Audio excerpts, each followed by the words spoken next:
The year is 1600. At Sekigahara, the battle that will decide Japan's future, over 160,000 warriors clash in the largest samurai battle in history. Amidst the chaos, one figure stands unmovable at the vanguard of Tokugawa Ieyasu's forces. Honda Tadakatsu, 53 years old, wearing distinctive antler-horned armor, wielding his famous Tonbokiri spear, charges into enemy lines with perfect precision. Arrows rain around him, swords slash toward him, spears thrust at him. None connect.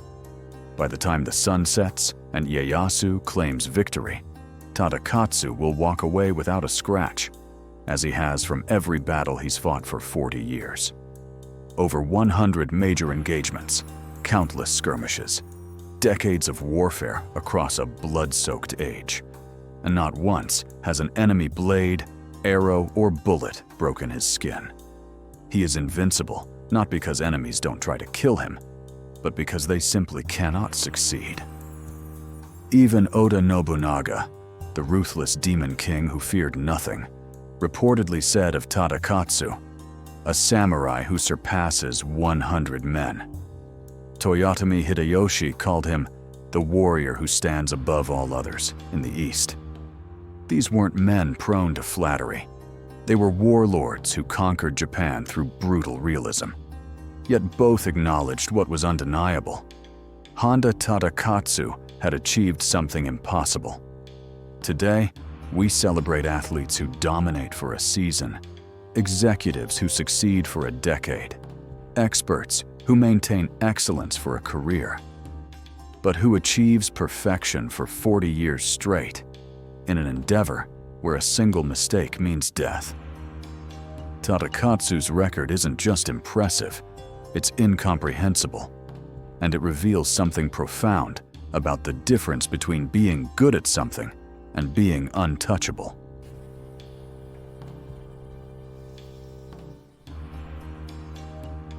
Honda Tadakatsu was born in 1548 in Mikawa province into a family of devoted Tokugawa retainers. His father served Ieyasu's father. His grandfather served Ieyasu's grandfather. Loyalty wasn't a choice, it was identity passed through blood. But what made Tadakatsu exceptional wasn't just loyalty. It was the recognition, even as a youth, that his purpose wasn't personal glory. It was keeping Ieyasu alive long enough to fulfill his destiny. At age 15, Tadakatsu fought in his first battle at Azukazaka. While other young samurai sought individual combat to prove their courage, Tadakatsu positioned himself as Ieyasu's shield. When enemies broke through, Tadakatsu stopped them. When Ieyasu was surrounded, Tadakatsu cut a path to safety. His first battle established the pattern for the next 40 years. Ieyasu would lead, Tadakatsu would protect, and together they were unbeatable. This wasn't passive defense. Tadakatsu understood that the best defense is preventing attacks from materializing. He studied enemy formations obsessively, identified threats before they developed, positioned himself where danger would emerge, and eliminated problems before they reached Ieyasu. His spear, Tonbokiri, dragonfly cutter, named because a dragonfly landing on its blade was supposedly cut in half by its sharpness, became legendary, not for how many enemies it killed, but for how perfectly it controlled space around Ieyasu. Today, we glorify individual achievement and personal brands. We're taught to stand out, shine bright, make ourselves indispensable. Tadakatsu chose the opposite path: make someone else's success inevitable by becoming their perfect support. Not because he lacked skill, he was acknowledged as possibly the greatest warrior of his age, but because he understood that some purposes are larger than personal glory. The question is, are we secure enough to be brilliant in service of someone else's vision?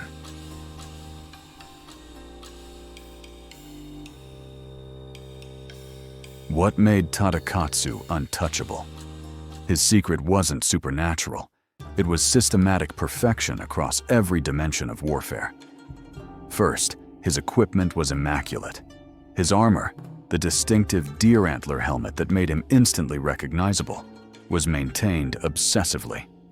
Every piece fitted perfectly, allowing maximum mobility while providing optimal protection. His spear Tonbokiri was balanced so precisely that it felt weightless in his hands, despite being heavy enough to pierce armor. He never entered battle with equipment that was merely good enough. Second, his physical conditioning was relentless. While other samurai trained until competent, Tadakatsu trained until his movements were unconscious reflex. He could fight for hours without fatigue slowing his reactions. His endurance meant that enemies tired before he did, making them vulnerable precisely when he remained sharp.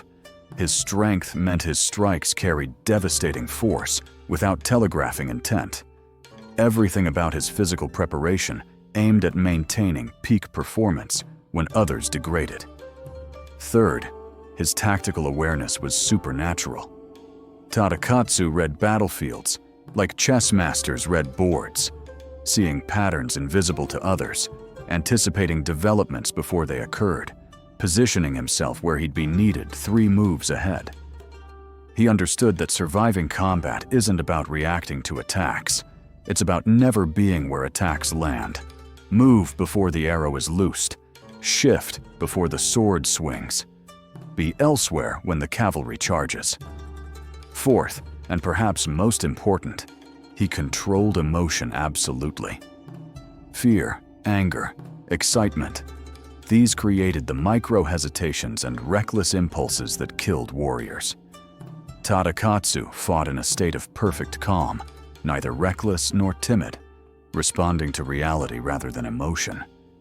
This emotional control was his true armor, keeping his mind clear when others panicked, maintaining discipline when others raged. Modern culture tells us excellence comes from passion, from caring deeply, from emotional investment. Tadakatsu proves the opposite. Perfection comes from emotional detachment that allows pure focus on task execution. The surgeon who saves lives isn't emotionally invested in each patient during surgery. They're clinically focused on technique. The same principle applied to Tadakatsu's warfare. Care about the mission. Be emotionless during execution.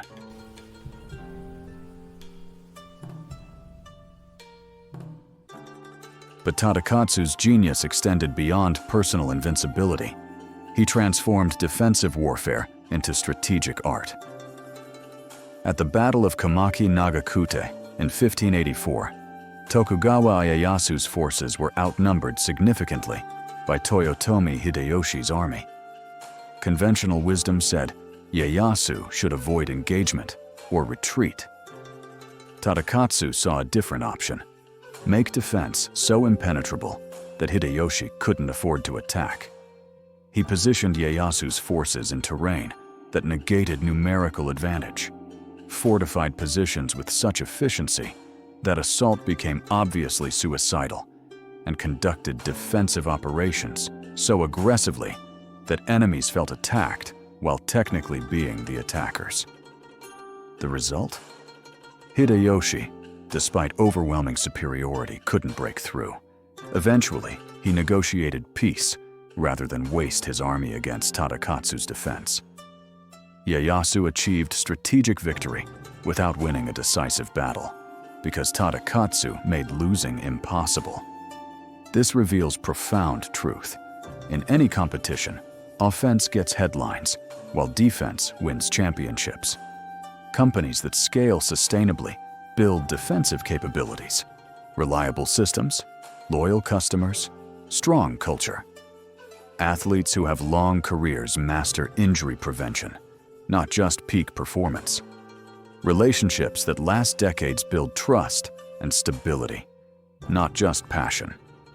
We're culturally obsessed with explosive offense, the big launch, the viral moment, the breakthrough, while ignoring that most success comes from not losing rather than winning spectacularly. Tadakatsu understood what modern culture forgets. If you can make yourself undefeatable, you don't need to defeat everyone else.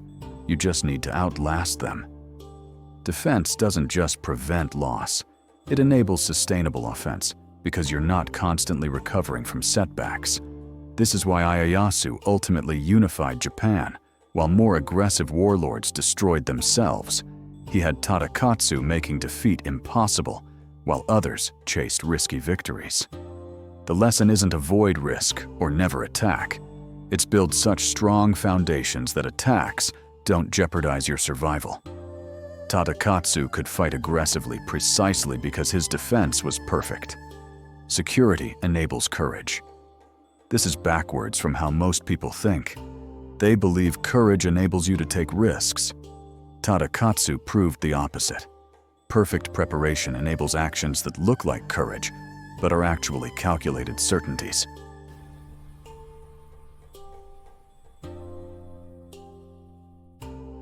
What made Tadakatsu truly extraordinary wasn't his martial skill. It was that he used that skill without ego. He was acknowledged by friend and foe alike as possibly the greatest warrior of his generation. Samurai who fought him spoke of his technique with awe. Lords who witnessed him in battle tried to recruit him with offers of higher rank, more land, greater honors. Every time Tadakatsu refused, his answer never changed. I serve Tokugawa Ieyasu. This is enough. At the Siege of Osaka in 1614, when Tadakatsu was 66 years old, other generals competed for glory, positioning themselves for prominent roles in what everyone knew would be the final great battle of the age. Tadakatsu took the position that was strategically necessary, but would earn no recognition, securing supply lines and guarding rear formations. Unglamorous, essential. When younger warriors questioned why the legendary Honda Tadakatsu accepted such a mundane role, he simply said, "The mission matters. My reputation does not." This was his final battle. He retired afterward, not because of injury, he had none, but because the war was over and Ieyasu no longer needed his protection. He died peacefully in 1610 at age 63, having served Ieyasu for 48 years without ever seeking position beyond what service required. Today's culture makes this almost incomprehensible. We're taught to know your worth, to demand recognition, to never settle for less than we deserve. We change jobs for titles, end relationships when we feel underappreciated, abandon projects that don't showcase our talents. The entire concept of personal brand assumes your value comes from others acknowledging it. Tadakatsu had no brand. He had purpose. His worth came from service excellence, not external validation. This reveals perhaps his deepest lesson. Ego is weight, not armor. It makes you vulnerable to flattery and insult, manipulation and disappointment. Tadakatsu achieved invincibility partially because he was emotionally invulnerable. Praise didn't inflate him, criticism didn't wound him, obscurity didn't frustrate him. He knew his purpose and executed it. Everything else was noise. The question this forces us to confront: do we serve our purpose, or do we serve our ego? Are we doing our work because the work matters, or because we want recognition for doing it? Can we be brilliant in service of something larger without needing anyone to notice? Most of us can't. That's why most of us aren't legendary.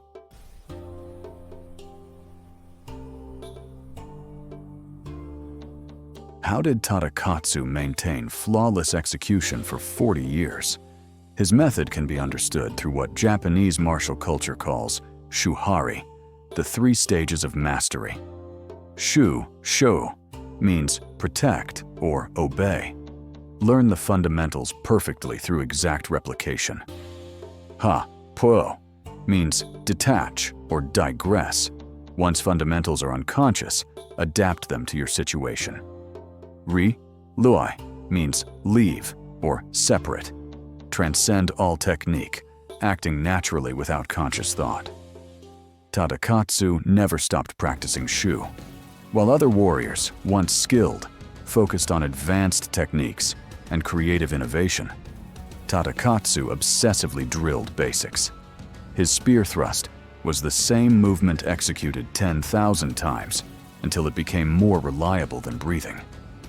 His footwork was fundamental patterns, practiced until he could execute them flawlessly, while exhausted, injured, or distracted. He understood that under pressure, you don't rise to the level of your advanced techniques. You fall to the level of your fundamentals. And his fundamentals were perfect. But he also mastered adaptation. No two battles were identical. Terrain varied. Enemies used different tactics. Weather affected visibility and footing. Tadakatsu's perfection wasn't rigid technique applied identically. It was perfect fundamentals, adapted fluidly to circumstance. Like water taking the shape of any container while remaining water, Tadakatsu's core remained unchanged, while his application shifted constantly. Finally, he achieved Rai, fighting without thinking. His responses weren't conscious decisions, but automatic excellence. When an arrow flew toward him, his body moved before his mind registered threat. When an opening appeared in enemy lines, his spear struck before conscious strategy formed. He had practiced so thoroughly that his unconscious mind operated faster and more accurately than conscious thought ever could. Modern culture misunderstands mastery, believing it comes from creativity, innovation, or innate genius. Tadakatsu proves mastery comes from relentless dedication to fundamentals until they become nature. We want shortcuts, the hack, the secret, the innovative approach that bypasses years of boring practice. Tadakatsu shows there are no shortcuts. There's only repetition until excellence becomes inevitable. The glamorous part of his career, the battles, the victories, the invincibility, rested entirely on the unglamorous part, practicing the same fundamental movements thousands of times until they were impossible to execute incorrectly.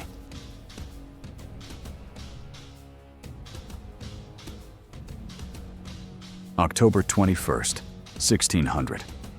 Sekigahara. This is the battle that will end the Sengoku Jidai, the Age of Warring States. Over 160,000 samurai from every corner of Japan converge on this valley. Tokugawa Ieyasu leads the Eastern Army. Ishida Mitsunari leads the Western Army. The winner will rule Japan. The loser will be annihilated. There is no third option. Tadakatsu, at 53 years old, takes his position at the vanguard of Ieyasu's forces. As battle begins, he leads the charge into the Western Army's center. His strategy is characteristic: aggressive defense. By pushing deep into enemy lines, he prevents them from organizing coordinated attacks on Ieyasu's position. He becomes the focal point. Enemies focus on him, creating opportunities for Ieyasu's other commanders to exploit weaknesses elsewhere. For hours, Tadakatsu fights at the center of humanity's storm. His spear, Tonbokiri, becomes a radius of death. No enemy can close within its reach without being struck down. His armor sheds arrows like water off stone. Enemy commanders recognize him by his antler helmet and concentrate forces to bring him down. It doesn't matter. He doesn't just survive. He controls the space around him so perfectly that Ieyasu's position never comes under serious threat. When the battle ends with Ieyasu's total victory, Tadakatsu dismounts without a wound. His armor is dented, his spear stained with blood, but his skin remains unbroken. Soldiers who fought beside him report that watching him fight was like watching a kata demonstration. Perfectly executed fundamental techniques flowing seamlessly. No wasted motion, no panic, just systematic excellence under conditions of absolute chaos. Sekigahara was Tadakatsu's masterpiece, but it wasn't an anomaly. It was the culmination of 40 years of identical performance. He didn't rise to some higher level for the most important battle. He maintained his standard, which happened to be unbeatable. Today we talk about clutch performance and rising to the occasion, as if great moments require extraordinary efforts. Tadakatsu proves the opposite. If your standard is high enough, maintaining your standard is the extraordinary performance. The amateur performs brilliantly occasionally through heroic effort. The master performs brilliantly consistently through systematic excellence. We celebrate people who exceed their usual level under pressure. Tadakatsu shows that true mastery means your usual level is already superhuman.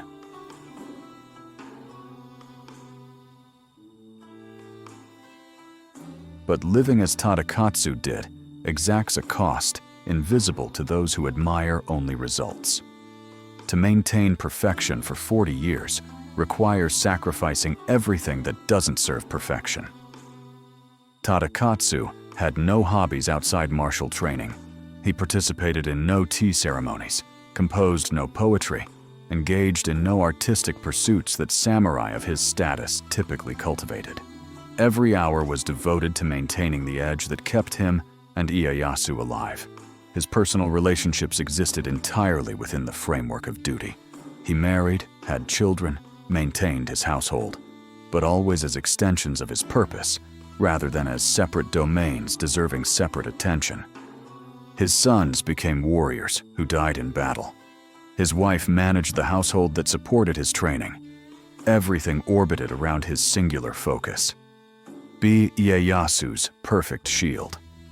This kind of dedication is almost psychologically disturbing to modern sensibility. We value work-life balance, believe in cultivating multiple interests, insist that healthy people have rich lives outside their primary pursuit. We diagnose Tadakatsu's single-minded focus as obsessive, unhealthy, unbalanced. And maybe we're right. Maybe perfection requires a kind of imbalance, a willingness to be too much in your chosen direction that well-adjusted people avoid.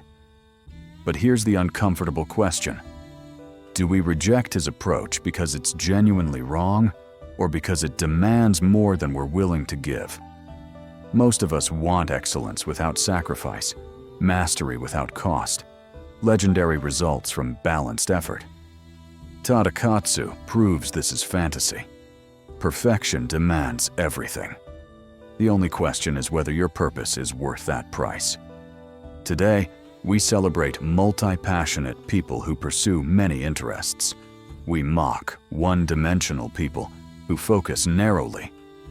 But every name we remember from history, every master, every legend, every person who achieved something genuinely extraordinary was one-dimensional by our standards. They gave everything to one thing. Maybe the cost is too high. Or maybe we've convinced ourselves the cost is too high because we're not willing to pay it. And telling ourselves balance is superior lets us avoid admitting we're not dedicated enough to achieve greatness. Tadakatsu doesn't answer this question. He sharpens it until we can't avoid it. What matters enough to give everything?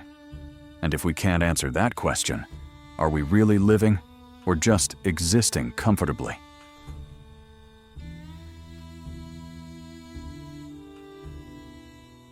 Honda Tadakatsu died in 1610 at age 63. By samurai standards, this was a remarkably old age. Most warriors of his generation died violently decades earlier. He passed away in his home, surrounded by family, having served Ieyasu faithfully for 48 years. No dramatic last stand, no glorious death poem, just a quiet end to a life lived in service. History remembers him primarily through two facts. He fought over 100 battles without injury, and Tokugawa Ieyasu, the man who unified Japan and founded a shogunate that lasted 250 years, survived to achieve that destiny because Honda Tadakatsu kept him alive through decades when every other major warlord died. But there's a deeper legacy invisible in historical records. Tadakatsu proved that defense, properly understood, isn't passive. It's the foundation of sustainable offense. That loyalty without ego is the rarest and most valuable form of service. That perfection comes from obsessive attention to fundamentals, not innovative brilliance, that you can be acknowledged as the greatest while remaining focused on making someone else successful. That invincibility isn't luck or talent. It's systematic excellence maintained relentlessly. His influence appears in every bodyguard who takes a bullet for their protector, every defensive coordinator whose team wins championships, every infrastructure engineer whose invisible work prevents disasters that never happen, every support player whose statistics don't reflect their value. The world remembers quarterbacks, not offensive linemen, CEOs, not COOs, generals, not logistics officers. But victories come from the invisible excellence that makes visible success possible. Today, social media culture makes Tadakatsu's approach almost unthinkable. Why be brilliant without recognition? Why serve without personal brand? Why protect others' success instead of building your own? The answer: because some people understand that the mission is larger than personal glory, that enabling greatness is its own form of greatness, and that the highest mastery is being so good that you make someone else unstoppable. The question isn't whether Tadakatsu's path is admirable. Clearly it was. The question is whether we're capable of walking it. Can we be excellent without an audience? Can we serve without ego? Can we dedicate ourselves to fundamentals when innovation is glorified? Most of us can't. That's why most of us aren't legendary, and why the few who can, like Honda Tadakatsu, achieve invincibility.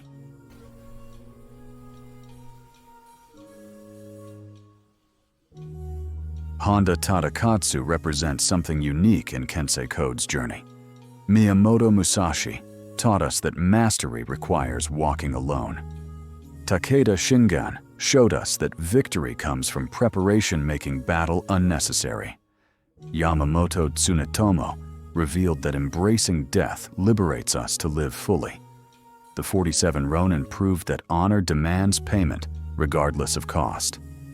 The ninja demonstrated that effectiveness sometimes requires operating invisibly.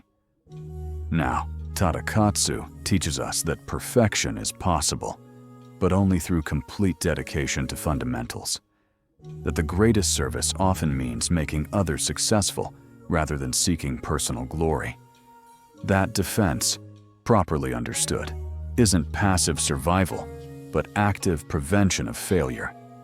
That invincibility comes from systematic excellence, maintained longer than others believe possible. The path continues. Next, we'll meet the man Tadakatsu served, Tokugawa Ieyasu, who waited 40 years to win and created peace lasting 2.5 centuries. We'll understand how Tadakatsu's perfect defense enabled Ieyasu's patient strategy. We'll see how the master and the guardian work together to achieve what neither could accomplish alone. We'll learn the final lessons about timing, patience, and the art of winning without fighting. Every episode of Kensei Code reveals another dimension of warrior wisdom applicable to modern life. Whether you're building something meant to last, serving a purpose larger than yourself, pursuing mastery in your field, or trying to live with integrity in a world that values appearance over substance, these teachings offer guidance no contemporary guru can match. Subscribe to Kensei Code now. Turn on notifications. Walk this path with us. Because once you understand that perfection isn't talent or luck, but systematic excellence maintained relentlessly, that the greatest service often goes unrecognized, and that defense properly executed makes defeat impossible, you'll never again confuse being good at something with being untouchable. Will you walk the path of perfect defense? The code awaits.